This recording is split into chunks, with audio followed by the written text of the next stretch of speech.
말씀 디모데후서 1장 7절로 8절의 말씀을 함께 보겠습니다.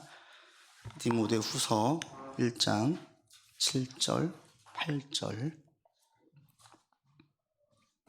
같이 봉독합니다. 하나님이 우리에게 주신 것은 두려워하는 마음이 아니요 오직 능력과 사랑과 절제하는 마음이니 그러므로 너는 내가 우리 주를 증언함과 또는 주를 위하여 갇힌 자 된 나를 부끄러워하지 말고 오직 하나님의 능력을 따라 복음과 함께 고난을 받아라. 아멘. 지난주 제가 말씀을 전할 때에 두려운 마음은 하나님께서 주신 마음이 아닙니다 라고 전해드렸어요. 두려운 마음은 누가 줍니까? 사탄이 주기도 하고 또 이 세상이 우리 가운데 주기도 하고 또 내가 약해서 두려움 가운데 빠지기도 해요. 그래서 이 두려운 마음이 우리에게 올 때 우리 가운데 불안해지고 막 소심해지고 작은 것에 크게 놀라고 또 염려가 지나치게 많아지고 이런 현상들이 나오는 거죠. 이런 생각들과 이런 증상이 나타날 때 우리는 어서 빨리 그 자리를 털고 일어나야 되지, 그런 자신을 정당화하면서 그 자리에 계속 앉아 있으면 안 되는 겁니다. 불안과 염려와 소심해지고 부정적인 생각이 계속 일어나고 이렇게 되어지는 것은 하나님 주신 마음이 아니에요. 하나님 주신 마음이 우리 안에 있을 때 이것이 생명이 되어서 능력이 되어서 살아나게 되어지고 많은 역사를 보게 되어지지, 하나님께서 주시지 않는 마음을 계속 가지고 있으면 이것은 나로 하여금 더 병들게 하고 약하게 하고 무너지게 만들어요. 혹시 여러분 가운데 지금 이런 가운데 있다면 이번 주, 다음 주 계속 되어지는 말씀을 통해서 회복되어지고 또 힘을 얻고 담대한 마음으로 얻어지는 여러분 되기를 바랍니다. 바울이 이야기할 때 우리에게 말합니다. 두려워하는 마음, 이 사실 마음이 영이에요. 두려워하는 영은 하나님께서 주신 것이 아닙니다. 그럼 무엇이 하나님 주신 것입니까? 본문 7절에 보시면 능력의 영, 사랑의 영, 절제의 영이 하나님께서 주신 것입니다 라고 얘기하고 있어요. 이 시간 여러분 가운데에 하나님의 영이 임하여져서 능력의 영이, 사랑의 영이, 절제의 영이 있어지기를 바랍니다. 이런 것들을 성령의 열매라고 얘기도 해요. 그래서 이것은 하나님께서 우리 가운데 주시는 거예요. 특별히 오늘은 이 능력에 대해서 함께 말씀을 전하려고 해요. 능력은 뭐냐? 한마디로 파워예요. 파워, 힘. 능력의 영이 뭐냐? 파워의 영, 힘의 영이 우리 가운데 있다라는 거예요. 하나님께서 주시는 이 능력의 영이 있으면 이 능력의 영이 그 가운데 있을 때 사람들의 그 반응이 뭐냐면 첫 번째로 자기 자신의 새로운 모습에 자신이 놀라요.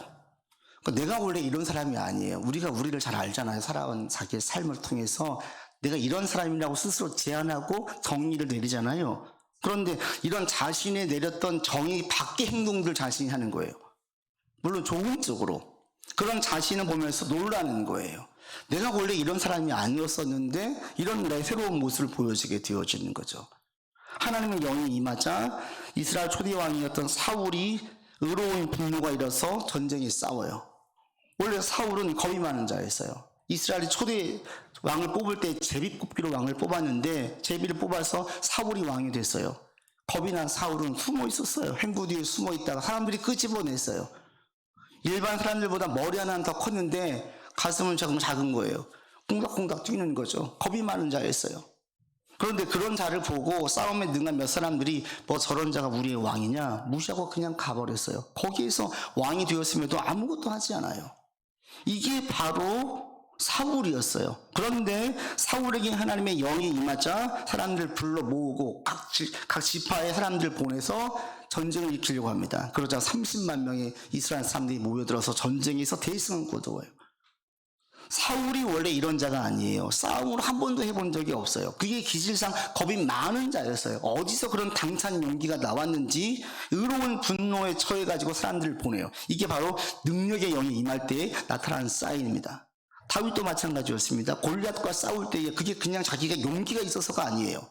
저 할례받지 못한 짐승이 어떻게 야훼 하나님을 공격하고 모독할 수 있느냐? 의로운 분노가 치밀어 오르니까 자신이 가지고 있는 한 가지 기술, 물맷돌 기술로 그와 싸워서 승리하게 된 거예요.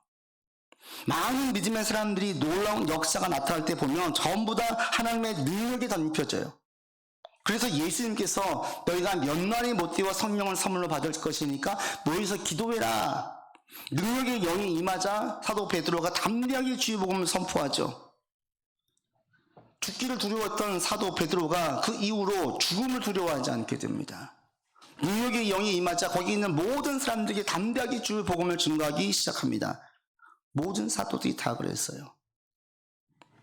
하나님의 영이 임할 때에 내가 원래 이런 사람이 아닌데 이런 고백을 종종 하게 돼요. 요즘에도 우리 교인들과 이야기하다가 이런 얘기를 제가 가끔 들을 때 제가 혼자 웃어요. 제가 원래 이런 사람이 아니거든요. 이런 자기의 변화된 모습을 자기가 스스로 놀라는 거예요. 전 이런 변화가 여러분들 가운데 있기를 바랍니다. 아멘을 다 하세요. 여러분에게 이런 변화가 있기를 바랍니다. 이게 하나님의 역사예요. 저에게도 가만 돌아보니까 정말 많아요. 제가 원래 사람들 앞에서 이렇게 밝고 또 긍정적이고 또 웃음도 많이 하고 뭐 이런 사람이 아니에요. 지난번에 인도네시아 선교 갈 때 같이 갔던 일행들과 그 MBTI에 대한 얘기가 나왔어요. 얘기하다가 근데 원래 내가 되게 내향적인 사람이에요. 이랬더니 거기 있는 사람들이 전부 다 난리가 나는 거예요. 말도 안 돼요, 목사님. 무슨 목사님 내향적인 사람이에요. 완전히 목사님 외향형이라는 거예요. MBTI 할 때 저는 원래 좀 내향성이 강한 사람이었었거든요. 근데 아무도 안 믿는 거예요, 아무도. 가만 보니까 제가 원래 남에게 말하는 것도 싫어하고 말하는 걸 부끄러워하고 또 대단히 좀 염세주의적이었던 것 같아요. 대단히 세상에 회의적이고 비관적인 게 대단히 컸던 사람이었어요. 근데 가만히 살펴보니까 어느 순간부터 제가 농담도 잘하고 깔깔대고 웃기도 잘하고 사람과 속얘기하는데 거리낌이 없고 막 편한 저의 모습으로 변해져 갔어요. 이게 뭐냐? 가만 보니 하나님께서 저를 주장하셔서 제 속사람을 바꿔주신 거예요. 지금도 기억이 나요. 오랜 시간 기도하고 뜨겁게 간절히 기도하고 난 이후에 그때 우리 몇몇 청년들과 이야기하는데 제가 너무나 밝게 이야기하고 바뀌어져 있는 거예요, 제가. 어느 순간부터 이것이 계속 되어지면서 제 가운데 기질로 자리 잡혔어요. 그러니까 제 안에 보면 하나님께서 능력의 영으로 붙잡아 주시고 인도해 주셨음을 경험하게 된 겁니다. 우리 집에서도 우리 어머님이 오래전부터 툭 하면 한숨을 쉬었어요. 아휴, 그 자식들이 닮아가요. 애들도 그래, 꼬맹이들도 3살, 4살도 막 한숨을 쉬잖아요. 에휴, 다 엄마 아빠가 한숨 쉬니까 따라하는 거거든요. 어느 날 그런 저를 보게 된 거예요. 하도 오래전이라 제가 기억을 더듬어 보니까 이제 기억이 났는데, 그래서 제가 이제 좀 핀잔 아닌 핀잔을 줬죠. 아니, 어머니 무슨 그렇게 한숨을 쉽니까? 내일 일을 생각할 때 한숨만 좀 쉬는 거예요. 저도 그게 왔었던 거죠. 어느 순간 그것들이 늘어나면서 제 안에 밝음과 사람들 대할 때 웃으면서 대할 수 있는 것과 열린 마음으로 대할 수 있게 바뀌어졌어요. 이게 어떻게 되었을까? 가만 보니까 하나님께서 저를 주장해 주셔서 제 속사람을 바꿔주셨던 거예요. 능력의 영이 임할 때 하나님께서 우리 가운데 함께 하시면 가장 첫 번째로 나타나는 것이 점점점 사람에 대한 의식이 줄어들게 되어져요. 여러분들 가운데 이런 은혜가 있기를 바랍니다. 막 사람 신경 쓰여서 말하는 거 조심스럽고 행동하는 거 조심스럽고 사람들 예의는 지켜야 되는데 이게 지나칠 정도로 예민한 분들 있잖아요. 말을 할 때에 자기 말을 못해요. 왜냐하면 저 사람의 반응이 내가 너무너무 신경 쓰이는 거예요. 저 사람이 어떤 반응에 내가 크게 상처를 받고 크게 기뻐하는 거예요. 이런 사람들이 있어요. 이런 사람들은 상처를 많이 받아요. 왜? 주변 사람들이 전부 다 내게 다 좋게 얘기해 줍니까? 아니에요. 항상 안 좋은 사람들이 있어요. 또 이런 사람들은 무엇인가 일을 할 때에도 되게 두려움이 커요. 또 상황 변화에 지나치게 민감하고 지나치게 염려와 걱정이 큰 분들이 있어요. 이런 분들에게 능력의 영이 임하면 상황에 대해서 지나치게 민감하게 반응하지 않게 됩니다. 지나치게 염려하거나 걱정에 빠지지 않게 됩니다. 여러분 가운데 주님의 영이, 주의 능력의 영이 임하기를 기도하십시오. 그래서 내 가운데 지나친 염려, 걱정, 근심, 불안 이런 것들이 서서히 멀어지는 역사가 있기를 바랍니다. 그럼 이 능력의 영이 어떻게 임합니까? 성경을 전체적으로 볼 때 첫 번째, 하나님께서 강권적으로 주장해서 능력이 임하는 경우가 있어요. 하나님께서 특별한 때에 특별하게 쓰시기 위해서 그에게 하나님 영을 강하게 부어주실 때가 있어요. 그게 초대 왕이었던 사울이었어요. 사울이 원래 그런 자가 아니었다라고 말씀을 드렸죠. 사울이 신앙생활을 한 사람도 아니에요. 그런데 그에게 하나님의 영이 임해요. 사무엘이 그에게 기름 부어서 왕으로 세우자 그 가운데 주의 영이 있습니다.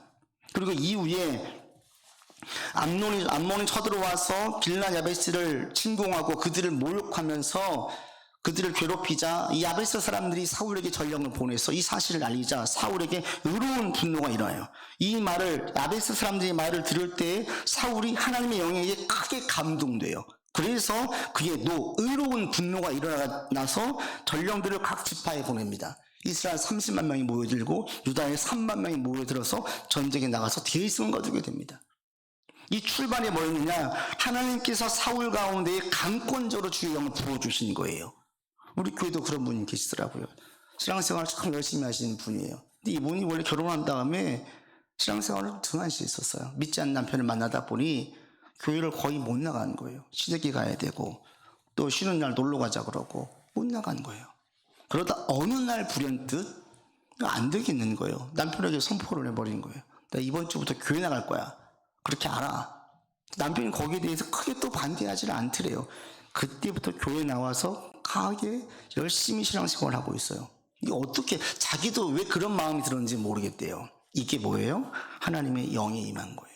하나님의 영이 임할 때에 강권적으로 역사하실 때는 주로 어떨 때냐면 하나님께서 특별하게 쓰실 때, 또 한 경우에는 누군가 그를 위해서 지속적으로 중보기도 하고 있을 때 하나님께서 그 가운데 영이 임하여서 알게 해주세요. 여러분이 이후로 하나님의 영이 내게 임하기를 간절히 기도하십시오. 단순히 성령의 역사와 다릅니다. 은사로 나눠볼 수 있겠지요. 하나님의 능력의 영이 제게 임하기를 여러분 기도하십시오. 주의 능력의 영이 임할 때에 그 가운데 많은 역사들이 일어나는데 가장 첫 번째로 나타나는 것이 아까 말씀드린 사람과 상황에 민감해지지 않아요. 그리고 그 안에서 새로운 일들에 대한 소망이 생겨요. 주의 능력의 영이 임할 때에 아무 소망 없이 살지 않아요. 여러분 이번에 2022년 이제 얼마 남지 않았어요. 어떤 마음으로 지금 한 해를 정리하고 계십니까? 2023년 어떤 마음으로 새해를 준비하고 계십니까? 혹시 아무런 소망이나 기대도 없이 그냥 2003년을 맞이하고 계십니까? 그런 자신이 있다면 그런 자신을 다시 일깨워 주시길 바랍니다. 능력의 영이 임할 때 새 마음과 새 뜻과 삶에 대한 기대를 가지게 되어져요. 하나님이 만지는 곳마다 살아납니다. 하나님께서 터치하는 곳마다 생명의 능력이 드러나요. 죽은 자가 살아나는 거예요. 살아나는 자가 더욱 성장하게 되는 거예요. 우리 안에 예수의 영이 임할 때에 성령의 능력이 나를 주장할 때에 우리 안에 소망이 가득해지는 거예요. 사도 베드로가 성령 충만해져 가지고 말하지 않습니까? 거기 있는 많은 이스라엘 사람들에게 명절날 모여있는 그들 가운데 말하는 거예요. 하나님께서 말씀하시기를 말세에 내가 내 영을 모든 육체에 부어주리니 너희의 자녀들은 예언할 것이고 너희의 젊은이들은 환상을 볼 것이고 너희의 늙은이들은 꿈을 꿀 것이다. 내가 내 영을 내 남종과 여종들에게 부어주리니 그들이 예언할 것이다. 하나님의 영이 임하면 아버지의 말씀이 그를 살리고 그의 살림이 새로운 소망과 기대를 가지고 인생을 살게 하는 거예요. 여러분 아무 의미 없이 하루를 그냥 다람쥐 쳇바퀴 돌듯이 살지 않기를 바랍니다. 한 해를 정리하면서 그동안 베푸신 것에 대해서 감사해 보세요. 많아요. 우리가 감사하지 않아서 그렇지. 새해를 준비할 때에 하나님 능력의 마음으로 새해를 준비할 수 있도록 여러분 기대해 보십시오. 그리고 새해를 준비하시길 바랍니다. 그럴 때 하나님의 역사가 일어나요. 2020년도 아무 낙도 없고 소망도 없고 되는 것도 없고 이런 절망의 마음으로 근심의 마음으로 한 해를 마무리하지 마시고 소망의 마음으로 마무리하고 새해를 준비할 수 있기를 바랍니다. 여러분 가운데 정말 하나님의 강권적인 능력의 영이 강권적으로 드러날 수 있기를 정말 원합니다. 기도하세요. 하나님 제 가운데 주님의 능력을 부어주십시오. 그 능력이 저를 주장해서 제 마음을 밝게 하고 삶을 바라볼 때에 부정적이고 덜 절망적으로만 바라보지 아니하고 긍정과 기대와 소망과 비전으로 바라볼 수 있도록 저를 바꿔달라고 기도하십시오. 또 어떤 분에게 하나님의 성령의 능력이 임하느냐, 하나님이 어떤 분인지를 명확히 아는 자에게 하나님의 능력의 영이 임해요. 하나님이 어떤 분인지를 분명히 알고 그걸 경험하는 자, 하나님이 어떤 분이십니까? 가장 위대하신 분이에요. 창세기에서 계속 강조하시는 것은 전능하신 하나님이에요. 능치 못함이 없는 분입니다. 모든 걸 합력해서 선을 이루시는 분입니다. 어떤 분이 좀 안 좋은 일이 생겼어요. 제가 내심 걱정에 대해서 물었어요. 그랬더니 전혀 걱정하지 않는 거예요. 왜 걱정하지 않으세요? 그분을 얘기해요. 이전에도 목사님 이런 경우가 종종 있었는데 그때마다 하나님께서 좋은 식으로 결과를 바꿔주시더라고요.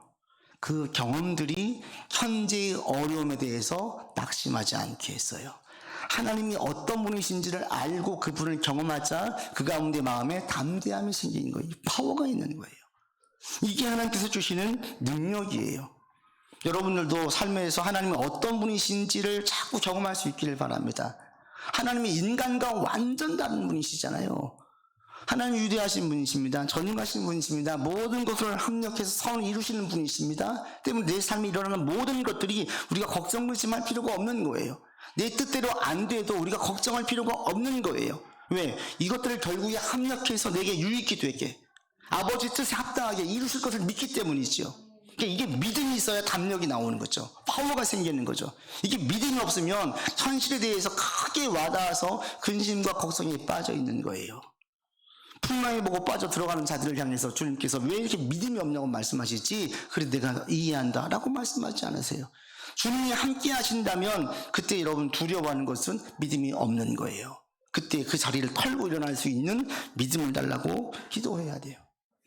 그 능력이 있는 이 능력의 영을 가지고 있고 이것을 지속적으로 유지하는 분들을 보면 공통점이 있는데 그분들은 말씀을 가까이 해요. 말씀을 통해서 하나님이 어떤 분이신지를 명확하게 알아가요. 그리고 그분을 삶에서 경험하게 되어져요. 그 경험이 그들로 확신을 가지게 만들어요. 그래서 모든 능력의 사람들, 이 능력의 마음을 계속 유지하는 사람들 보게 되어지면 좀 바보스러울 정도로 말씀을 따라가요. 말씀에 순종해요. 저는 여러분들이 자꾸 말씀을 가까이 할 수 있기를 바랍니다. 여러분 올해 한번 좀 돌이켜 보십시오. 2022년 시작해서 지금까지 한 해 동안 성경을 조금 더 알게 됐습니까? 성경 지식이 똑같습니까? 성경 지식이 똑같다면 자기를 반성하세요. 알면 알수록 그것이 우리의 삶에 능력으로 영향을 준다는 사실을 알고 성경을 조금씩 더 알아나가는 여러분들 되기를 바랍니다. 그리고 그 하나님을 자꾸 실감하고 경험할 수 있게 되기를 바랍니다. 하나님께서 우리를 부르실 때에 우리 가운데 너에게 지금 어떤 능력이 있냐 묻지 않으세요. 내가 더 어떤 훈련이 있냐 이걸 묻지 않으세요. 하나님께서 우리 가운데 요구하시는 건 제일 첫 번째 한 가지 너 내가 얼마나 대단한지 알아? 이거예요. 모세를 불러서 세우실 때 계속 말씀하시는 것이 내가 너와 함께 할게. 내가 너와 함께 할게. 여호수아기도 말씀하십니다. 두려워하지 마라. 놀라지 마라. 내가 너와 함께 할게. 내가 하나님이 어떤 분인지를 알라 이거예요. 여러분들이 만약에 두려움이 빠져 있다면 하나님이 얼마나 대단한 분인지를 모르니까 그러는 거예요. 하나님이 얼마나 위대한 분이신지를 내가 알고 내가 경험하잖아요. 자연스럽게 능력의 영임. 그 영이 나를 주장하는 것을 볼 수 있습니다. 예수님도 12제자를 부를 때 똑같았어요. 그들 가운데 어떤 능력이 있는지 능력을 어떻게 끌어올릴지 요구하지 않으셨어요. 필요 없는 거예요. 하나님께서 인간을 쓰실 때에 우리에 있는 이 모습 이대로를 쓰십니다. 여러분이 주님께 쓰임받기 위해서 어떤 다른 능력이 요구되지 않습니다. 지금 여러분에게 있는 이 모습 그대로 쓰임받을 수 있어요. 어떤 사람이 쓰임받느냐? 하나님이 하나님 되심을 분명하게 알고 경험하는 자가 쓰임받는 거예요. 그런 자들에게 주의 능력의 영에 임해서 거칠 것 없이 담대하게 계속 밀어붙이는 힘이 생기는 거예요. 내 능력과 내 생활 형편과 상황으로 볼 때는 난 이렇게 살아야지 맞아요. 근데 내가 하나님만 가까이 있다 보니까 점점 이 영역을 내가 스스로 깨는 거예요. 벗어나는 거예요. 이게 주의 영이 임할 때 나타나는 사인들입니다. 저에게도 그런 간증들이 너무너무 많아요. 하나님께서 멀리 보게 하시고 크게 보게 하시고 넓게 보게 하시고 지극히 소인배였던 저 자신을 제가 알고 있는데 이런 저에게 주께서 저를 깨시고 자꾸 변화시킨 역사들을 제가 너무 많이 경험했어요. 하나님께서 쓰시는 사람은 능력의 사람이 아니에요. 하나님이 얼마나 위대하신지 예수님이 정정 우리를 위하신 구원자 되신지 확실하게 아는 자들을 쓰십니다. 여러분들이 이런 경험들이 많아지길 바랍니다. 하나님 정말 살아계시는구나. 정말 나를 사랑하시는구나. 정말 나를 지키시는구나. 여러분 이번 한 주도 이런 기대를 가지고 나갈 수 있기를 바랍니다. 하나님의 위대하심을 경험하는 한 주 되기 원합니다 라고 기도하세요. 마지막 기도할 때 이렇게 기도하면서 나아가시길 바랍니다. 또 어떤 자들에게 하나님의 능력의 영이 임하느냐? 세 번째로 예수님을 나의 구주로 고백하는 자에게 하나님의 능력의 영이 임해요. 앞서 말씀드린 사울 같은 경우 보세요. 사울이 기도한 자도 아니에요. 말씀을 가까이 한 자도 아니에요. 말씀을 순종했던 자도 아니었어요. 그런데 그에게 능력의 영이 임했어요. 하나님의 강권적인 역사함으로. 그리고 그가 예언도 있었어요. 주의 영이 내게 임하여서 나아가 전쟁에 승리하고 왕권이 공고해졌어요. 그런데 사무엘상을 쭉 보잖아요. 사울은 한 번도 하나님을 자기의 아버지로 고백하지 않아요. 사울에게 하나님은 자신의 왕 아버지가 아니에요. 한 번도 그렇게 고백한 고백이 없어요. 그러자 사울 가운데 임했던 능력의 영이 점점점 사울 가운데 죄를 지으면서 이게 멀어져요. 예전의 모습도 돌아옵니다. 자신감을 잃고 불안해하고 초조해요. 자기에게 그렇게 충성하고 있는 다윗을 향해서 사람들의 여자들의 아낙녀들의 노랫소리에 거기에 시기와 질투가 불일 듯 일어나가지고 그를 자기의 적으로 돌려요. 그렇게 충성하고 있는 다윗을 그렇게 죽이고 싶어 해요. 마지막에 어떻게 돼요? 전쟁에 대한 소식을 알고 싶어서 자기가 없앴던 무당 찾아가자는 무당. 돌이킬 수 없을 정도로 넘어가 버리는 거예요. 왜 그랬느냐? 하나님을 알고 경험했음에도 불구하고 그 하나님을 따르지 않았기 때문이에요. 하나님을 자기의 구주로 왕으로 인정하지 않았기 때문이에요. 하나님을 경험하고도 하나님을 구주로 고백하지 않을 수 있습니까? 많아요, 그런 경우는. 가장 대표적인 게 이집트의 바로 왕 아니에요? 이집트의 바로 왕보다 하나님의 전능하심을 많이 경험한 자는 없습니다. 그렇죠? 이집트의 바로 왕은 10가지의 경험을 통해서 하나님의 전능하심을 경험했어요. 그런데 그는 끝까지 하나님을 대적했어요.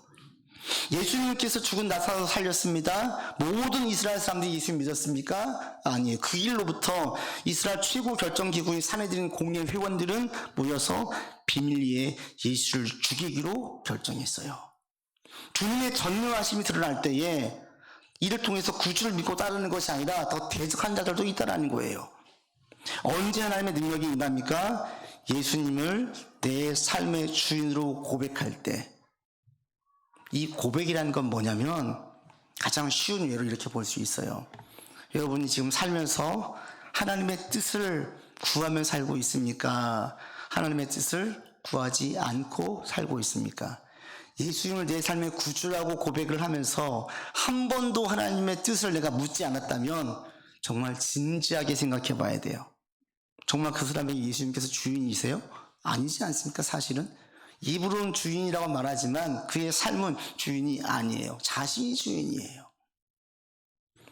여러분이 매 순간순간 하나님의 뜻을 묻고 내 계획과 내 뜻을 이루어주길 기도하기보다 하나님의 뜻을 먼저 구하고 하나님 어떻게 하는 게 하나님께서 원하시는 겁니까? 먼저 묻고 먼저 구하고 그 뜻을 이루기 위해서 내가 힘쓰다 보면 자연스럽게 주의 영이 임해요.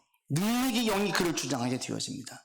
이 능력의 영이 임한 사람들에게 나타난 가장 첫 번째 사인이 뭐냐면 이런 마음의 감동으로 변화되어진 자들에게 나타난 사인이 말씀에 대한 관심도가 완전히 달라져요.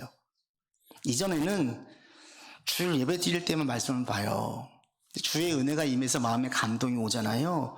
평일에 성경을 펴게 돼요. 말씀에 대한 관심도가 매우 뜨거워져요. 이런 데가 아닌데 유튜브를 통해서 성경을 들으려고 해요. 말씀을 알아가요. 이런 데가 아니에요. 바뀌어지는 거예요. 좀 여러분 가운데 이런 변화들이 있기를 바랍니다. 그 출발이 첫 번째로 하나님의 뜻을 구하고 그 뜻대로 살려고 하는 거. 이게 예수님을 내 삶의 주인으로 고백하는 거예요. 이런 고백과 삶의 실천이 있는 여러분들 되기를 바랍니다. 그런 자들에게 하나님의 능력의 영이 임해요. 그 가운데 강함이 있고 담대함이 있고 꺾이지 않는 마음이 있고 상황과 사람에 대해서 지나치게 놀라지 않고 두려워 떨지 않는 마음으로 서게 되어집니다. 여러분 가운데 이런 능력의 마음이 있길 바라는데 의외로 많은 분들이 이러지 못합니다. 힘들고 어려운 가운데 그냥 그 상황대로 자꾸 치이는 거예요. 근심과 걱정이 쌓여 있어요. 왜 그렇습니까? 8절에 보십시오. 8절 같이 읽어봅시다. 그러므로 너는 내가 우리 주를 증언함과 또는 주를 위하여 갇힌 자 된 나를 부끄러워하지 말고 오직 하나님의 능력을 따라 복음과 함께 고난을 받으라. 하나님의 능력에 의해서 뭘 하라고 있습니까? 고난이에요, 고난. 믿음 생활을 하고 주의 말씀을 예수님을 나의 구주로 고백을 하고 하나님의 뜻을 구하고 또는 사울처럼 그냥 강권적인 주 역사가 딱 일어났을 때 나오는 첫 번째 삶에서 경험하는 것 중에 한 가지가 뭐냐면 고난이에요. 이 고난을 회피하고 고난 때문에 중단되어질 때 주의 능력이 나타나지 않아요. 고난을 회피하지 않고 믿음 가운데 이겨내는 자들에게 주의 능력의 영이 그를 주장해서 많은 역사가 일어나게 만듭니다. 많은 이들이 왜 주저앉습니까? 고난 때문에 주저앉는 거예요. 여러분 신앙생활 잘하려고 해보십시오. 반드시 어떤 시기가 와요? 고난의 시기. 포기하고 싶고 중단하고 싶은 시기가 반드시 와요. 피곤해요. 수고스러워요. 힘들어요. 굳이 내가 이렇게 하나 싶어요. 주변 사람도 핀잔을 줘요. 너 왜 이렇게 유별나게 믿냐?